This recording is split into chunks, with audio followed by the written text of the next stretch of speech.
Hello guys. Welcome back to my channel. Today I'm show you what is Microsoft Project Volterra. Microsoft Project Volterra is a mini computer. This computer is so flat and it's so thin. Therefore, this computer is a portable computer.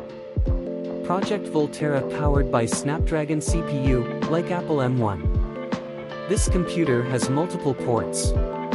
And Project Volterra has hulls for thermal management. Also it has very powerful cooling fan for cool the CPU.